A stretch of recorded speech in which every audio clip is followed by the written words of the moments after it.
Sir ನಮಸ್ತೆ sir. ಕೃಷಿ ಮೇಳ 2024ಗೆ ತಮಗೆ ಸ್ವಾಗತ ಸರ್. ಸರ್ ನಿಮ್ಮ ಕಂಪ್ನಿ ಬಗ್ಗೆ ರೈತರಿಗೆ ಇನ್ಫಾರ್ಮೇಷನ್ ಕೊಡಿ ಸರ್. ನಮಸ್ತೆ ಎಲ್ಲರಿಗೂ. ಆ್ಯಕ್ಚುಲಿ ಸ್ಟಿಲ್ ಕಂಪನಿ ಅನ್ನೋದು ಬಂದ್ಬಿಟ್ಟು 1926ರಲ್ಲಿ ಸ್ಟಾರ್ಟ್ ಆಗಿತ್ತು. ಸ್ಟಾರ್ಟಿಂಗ್ ಬಂದ್ಬಿಟ್ಟು ಚೈನ್ಸಾ ವುಡ್ ಕಟರ್ ಏನಿದೆಯೋ ಅಲ್ಲಿಂದ ಸ್ಟಾರ್ಟ್ ಆಗಿತ್ತು. ಆಫ್ಟರ್ ದಟ್ ಬ್ರಷ್ ಕಟರ್ಸು, ಟಿಲ್ಲರ್ಸು, ಮತ್ತು ವಾಟರ್ ಪಂಪು, ಸ್ಪ್ರೇಯರ್ಸು, ಮತ್ತು ಗಾರ್ಡನ್ ಎಕ್ವಿಪ್ಮೆಂಟ್ಸು, ಮತ್ತು ಫಾರೆಸ್ಟ್ರಿ ಎಕ್ವಿಪ್ಮೆಂಟ್ಸು ಇದೆಲ್ಲ ಬರೋಕ್ಕೆ ಸ್ಟಾರ್ಟ್ ಆಗಿದೆ.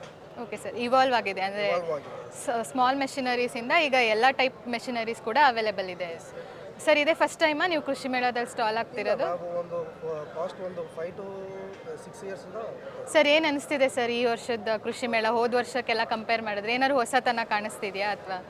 ಹೊಸದಂದರೆ ಅದೇ ಕಸ್ಟಮರ್ಸ್, ಡಿಫ್ರೆಂಟ್ ಕಸ್ಟಮರ್ಸ್ ಎಲ್ಲ ಅಟೆಂಡ್ ಬರ್ತಾ ಇದ್ದಾರೆ. ಸೊ ಕಸ್ಟಮರ್ಸ್ಗೆ ಏನೇನು ಬೇರೆ ಬೇರೆ ಥರ ನಾವು ಮಾಡಬೇಕು ಅಂತ ನಮಗೆ ಗೊತ್ತಾಗ್ತಾ ಇದೆ. ಯಾವ ಥರ ಮಷಿನ್ಸ್ ನಾವು ಯಾವಾಗ ಮಾಡಬೇಕು ಅಂತ.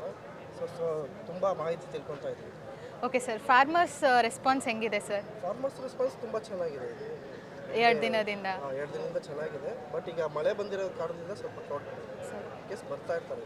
ಮೇಜರ್ ಕ್ವೈರೀಸ್ ಏನು ಬರ್ತಿದೆ ಸರ್? ಮೇಜರ್ ಕ್ವೈರೀಸ್ ಬಂದ್ಬಿಟ್ಟು ನಿಮಗೆ ಬ್ರಷ್ ಕಟರ್ಸು. ಈಗ ಫಾರ್ಮರ್ ರೇಂಜ್ ಅಂದರೆ ಬ್ರಷ್ ಕಟರ್ಸು, ಒಂದು ತೋಟ ಅಂದರೆ ಬ್ರಷ್ ಕಟರ್ ಇರಬೇಕು, ಒಂದು ಟಿಲ್ಲರ್ ಇರಬೇಕು, ಪವರ್ ವೀಡಿಂಗ್ ಮಾಡಬೇಕಂದ್ರೆ. ಸೊ ಇದು ಮೇಜರ್ ಎಕ್ವಿಪ್ಮೆಂಟ್ಸ್ ಆಗಿ ಬರ್ತಾ ಇದೆ. ಓಕೆ ಸರ್, ನೀವೇನು ಹೇಳಕ್ಕೆ ಇಷ್ಟಪಡ್ತೀರಾ ಸರ್ ರೈತರಿಗೆ? ರೈತರಿಗೆ ಏನಂದರೆ ಈಗ ನೋಡಿ, ಎಲ್ಲ ಕಡೆಗೂ ಬಂದ್ಬಿಟ್ಟು ನೀವು ಒಂದು ತೋಟ ಅಂದ್ರೆ ಮೇಲೆ ಒಂದು ಬ್ರಷ್ ಕಟರು, ಒಂದು ಪವರ್ ವೀಡರ್ ಇರಲೇಬೇಕು. ಸೊ ಅದು ನೀವು ಯಾಕಂದರೆ ಇವಾಗ ಆಳ್ಗಳು ಇಟ್ಟು ಕೆಲಸ ಮಾಡೋದು, ಆಳ್ಗಳು ಎಲ್ಲೂ ಸಿಗ್ತಾ ಇಲ್ಲ, ಲೇಬರ್ ತುಂಬ ಕಷ್ಟ ಆಗ್ತಾ ಇದೆ.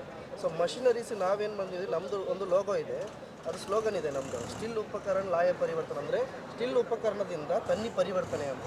ಈ ಉಪಕರಣಗಳನ್ನ ಹೆಂಗೆ ಬಳಕೆ ಮಾಡಬೇಕಂತ ನಾವೇ ತಿಳ್ಕೊಂಬಿಟ್ರೆ ನಾವು ಲೇಬರ್ ಮೇಲೆ ಡಿಪೆಂಡ್ ಮಾಡೋಕ್ಕೆ ಅವಶ್ಯಕತೆ ಇಲ್ಲ.